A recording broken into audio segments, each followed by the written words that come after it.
আবার শুরু হইতেছে র্যাবের তাণ্ডব। গুম খুন আবার শুরু হবে। প্রথম পদক্ষেপ ছিল গুম আইন বাতিল করা। এখন বিএনপি র্যাবকে শক্তিশালী করতেছে। আমরা তো তখন বুঝি নাই যে কেন গুম আইন বাতিল করলো বিএনপি। এখন পুরা ছবিটা পরিষ্কার হইতেছে। হাসিনার চাইতো ভয়ঙ্কর মানবাধিকার লঙ্ঘন নামে আসতেছে বিএনপির হাত ধইরা। ব্যানে ব্যানে করছি না, এই যে দেখেন র্যাবরে 163টা নতুন গাড়ি কিনে দিতেছে বিএনপি সরকার। জঙ্গল সলিমপুরে নতুন ট্রেনিং সেন্টার হইতেছে। আমেরিকার স্যাংশন খাওয়া এই খুনে বাহিনীকে বিএনপি আবার পাইলা পুষা বড় করতেছে।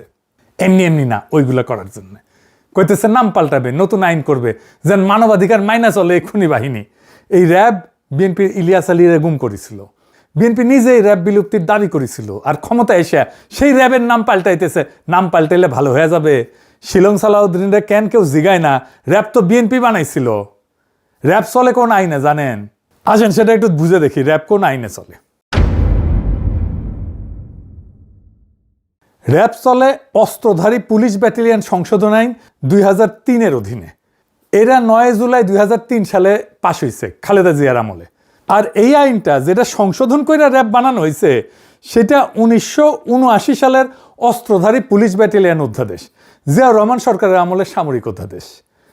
মূল আইনটা 1979 সালের অধ্যাদেশ, জিয়াউর রহমানের সামরিক সরকারের। আর 2003-এর সংশোধনীটা খালেদা জিয়ার সরকারের।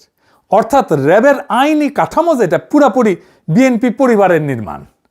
র্যাব যে দুইটা আইনি কাঠামোর উপরে দাঁড়ায় আছে, দুইটাই বিএনপির তৈরি। আর এখন কইতেছে আইন পাল্টাবে। তো আগে যখন র্যাব বানানো হয়েছিল তখন এই আইনের কথা ভাবেন নাই কেন? বালশুন, র্যাব যে আইনে খুনি দানে হইয়া উঠছে সে আইন তো আপনারই বানানো, এটা দায় কার? এত মানুষ গুম হইলো, ক্রসফায়ারে মারা গেল, এখন মানবাধিকার মাইনা যেন চলে সেই জন্য আইন বানাবেন? র্যাব তো আইন মাইনাই খুন করছে। যে আইন বানাবেন সেই আইন মাইনা খুন অব্যাহত রাখবে।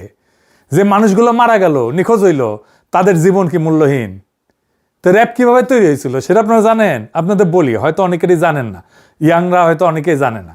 আসেন সেটা একটু বলি।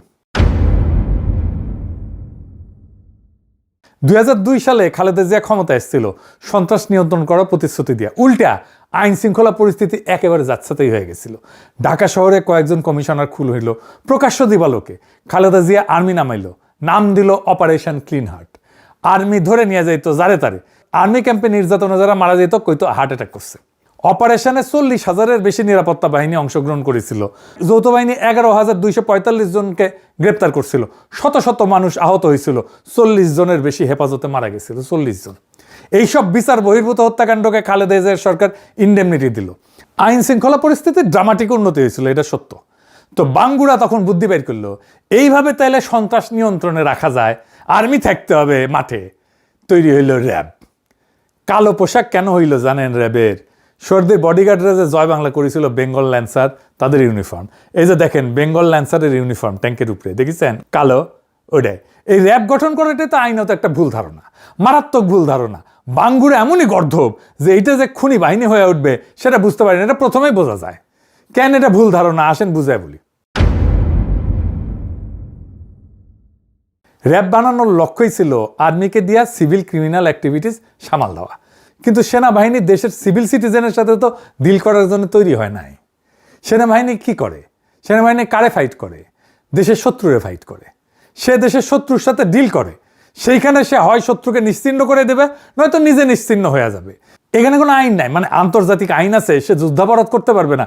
কিন্তু বোমা ফেলায় যদি শত্রু সেনাদের সাফা কইরা দেয়, মিলিটারির কোনো অপরাধ নাই, বরং আমরা মেডেল দিয়া তারে পুরস্কৃত করব। তাই মিলিটারি মাইন্ডসেট একদম আলাদা। কিন্তু পুলিশ দেশের শত্রুর সাথে ডিল করে না, সে ডিল করে দেশের নাগরিকের সাথে। তাকে দেশের আইন মাইনা, নাগরিক অধিকারের সীমানা মাইনা ডিল করতে হয়।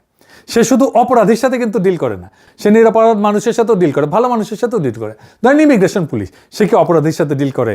বা ট্রাফিক পুলিশ। আবার ধরেন কোনো ক্রাইম হয়নি, তাও তো পুলিশ লাগে। জিনিস হারাইলে তো পুলিশে ডায়েরি করতে হয় থানায়। রাস্তায় দুর্ঘটনা হইলে পুলিশকে ডিল করতে হয়। কেউ হারাইয়া গেলে আমরা পুলিশের সাহায্য নিই। ধরেন কেউ রাগ কইরা বাসা থেকে বের হয়ে গেছে, আপনি খুঁজে পাইতেছেন না, এটা তো ক্রিমিনাল অফেন্স না, কে ডিল করবে? পুলিশই তো। তো এই পুলিশের কাজ মিলিটারি মাইন্ডসেট দিয়ে চালানো যাবে? মিলিটারির মতো করে সিভিল ইস্যু ডিল করা যাবে? তাইলে করা যাবে? এটা হবে না তো। প্রতিষ্ঠার পরে খালেদা জিয়া র্যাবের ভূমিকা প্রশংসা করছিলেন, বলছিলেন যে প্রশংসা করতেছে সন্ত্রাস দমনে সাহসী এবং নিরপেক্ষ অভিযান চালানোর জন্য। পরে উনি বুঝেছিলেন যে ভুল হয়েছে। ভুল বুঝে কি করলেন? 2014 সালে খালেদা জিয়া র্যাবকে ক্যান্সার বলে বিলুপ্তির দাবি করলেন। নারায়ণগঞ্জে 7 খুনের পর খালেদা জিয়া প্রথম প্রকাশ্যে র্যাব বিলুপ্তির দাবি তোলেন। 10ই মে 2014 নিখোঁজ বিএনপি নেতা সাজেদুল ইসলাম, মানে আমাদের তুলির ভাই আর কি, তার পরিবারের সঙ্গে দেখা করে বললেন যে র্যাব গঠন হয়েছিল জনগণের জীবন সম্পদ রক্ষা করার জন্য, কিন্তু এখন এই বাহিনী রাজনৈতিক উদ্দেশ্যে ব্যবহার হইতেছে। আমি এই এলিট ফোর্স বিলুপ্তির দাবি করতেছি। খালেদা জিয়া নিজে বিলুপ্তির দাবি করছে, তুলির ভাইয়ের বাসায় গিয়ে এই দাবিটা করছে। 13ই মে 2014 সিদ্ধিরগঞ্জে 7 খুন হয়েছিল না, এই 7 খুনের পরিবারগুলো সান্ত্বনা দিতে যেয়ে বলেন এই বাহিনীর আর কোনো প্রয়োজন নাই, কারণ তারা জনগণের বিরুদ্ধে দাঁড়িয়েছে। 2014 সালেই মুন্সিগঞ্জের এক সমাবেশে খালেদা জিয়া র্যাবকে ক্যান্সার আখ্যা দিয়ে বলেন সংস্কারে কাজ হবে না, বিলুপ্তি করতে হবে। র্যাবকে রক্ষী বাহিনীর সাথে তুলনাও করেছিলেন। 28 মে 2014 লন্ডনে জিয়াউর রহমানের 33তম মৃত্যুবার্ষিকীর অনুষ্ঠান হতেছে। তারেক রহমান র্যাব বিলুপ্তির দাবিতে গণস্বাক্ষর কর্মসূচি উদ্বোধন করে কইলেন র্যাব অবিলম্বে বিলুপ্ত করা সময়ের দাবি। নারায়ণগঞ্জের 7 খুনে শুধু র্যাব সদস্যরাই জড়িত না, প্রধানমন্ত্রী শেখ হাসিনাও জড়িত। বিএনপি র্যাব বিলুপ্তির জন্য 2024-এর পরে আনুষ্ঠানিক সুপারিশও দিল। কি মজার কথা! 5ই ডিসেম্বর 2024 অন্তর্বর্তী সরকারের পুলিশ সংস্কার কমিশনে আনুষ্ঠানিক প্রস্তাব জমা দিল। সেখানে র্যাব বিলুপ্তি আর একটা পুলিশ কমিশন গঠনের সুপারিশ ছিল। 10ই ডিসেম্বর গুলশান কার্যালয়ে সংবাদ সম্মেলন করল বিএনপির স্থায়ী কমিটির সদস্য আর এখনকার স্পিকার মেজর হাফিজ। ওইখানে আনুষ্ঠানিকভাবে দাবিটা ঘোষণা করলেন। উনি বললেন মেডিকেল সায়েন্সে এটা বলা আছে যখন গ্যাংগ্রিন পুরোপুরি ছড়ায় যায় তখন কাইটে ফেলা ছাড়া উপায় থাকে না। র্যাব আন্তর্জাতিকভাবে নিন্দিত হইয়া দেশের ভেতরে দানবে পরিণত হয়েছে। বেশিরভাগ গুম, খুন আর বিচার বহির্ভূত হত্যাকাণ্ড র্যাবই করেছে। তাই আমরা এর বিলুপ্তির সুপারিশ করিতেছি। ভিডিও আছে, দেখেন, এডিটর সাহেব দেখান। যত ধরনের খুন যখন এবং যত এক্সট্রা জুডিশিয়াল কিলিং সব কিছু অধিকাংশই এই র্যাবের মাধ্যমে হয়েছে। সেজন্য আমরা এটিকে বিলুপ্ত করার জন্য সুপারিশ করেছি। দেখেছেন, এইভাবে বলার পরে ইউনূস সরকারের তো উচিত ছিল পরের দিন র্যাব বিলুপ্ত করে অধ্যাদেশ জারি করে নাই। কেমন বেকুব দেখেন, রেখে দিছে। হ্যাঁ, এত বেকুবের বেকুব এই ইউনূস সরকার ছিল। এখন এই 22তম প্রতিষ্ঠাবার্ষিকী হইল এই কয়েকদিন আগে, ওইখানে শিলং সালাউদ্দিন গেছে। ওইখানে বলে যে র্যাবের জবাবদিহিতা, স্বচ্ছতা আর মানবাধিকার সুরক্ষা নিশ্চিত করতে নতুন আইন প্রণয়নের উদ্যোগ নিছে সরকার।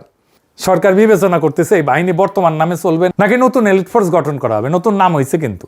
আরো বলছে যে কিছু কর্মকর্তার কর্মকাণ্ডে বাহিনীর ভাবমূর্তি ক্ষুণ্ণ হয়েছে। ফ্যাসিবাদী শাসন আমলে কোনো প্রতিষ্ঠানই অক্ষত থাকে নাই, পুলিশ, সেনাবাহিনী, র্যাব, বিজিবি সবাই।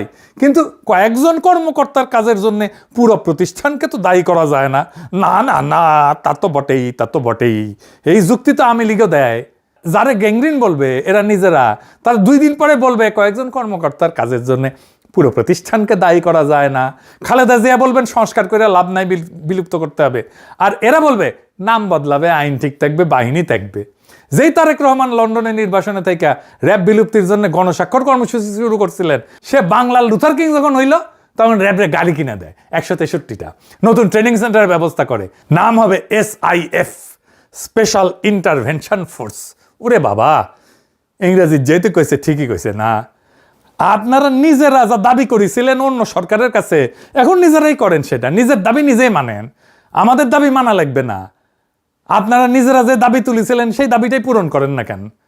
নতুন বোতলে আগের মদ খাইতে চাই না তো আমরা। এটার নাম করতে রাজনীতি না, এটার নাম বিশ্বাসঘাতকতা।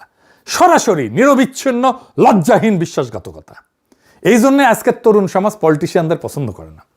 এদের কোনো কথার দাম নাই, 1 ফুটা পয়সা দাম নাই। তারেক রহমান নিজের প্রতি কমিটমেন্ট তো রাখেনি, নিজের মায়ের একটা অঙ্গীকারও রাখে না। তারেক রহমান খালেদা জিয়ার জানা জায়গায় সবাইরে বলছে আম্মার যদি কোনো পাওনা থাকে সেটা আমি শোধ করব। তাহলে শোধ করেন। খালেদা জিয়া যা বলছেন, জাতির কাছে যা প্রতিশ্রুতি দিয়েছেন সব রাখেন, পরিশোধ করেন। মায়ের প্রতিশ্রুতি পরিশোধ করেন। রাজনীতিবিদ হিসেবে তো ব্যর্থ হয়েছেন, সন্তান হিসেবে ব্যর্থ হইয়েন না।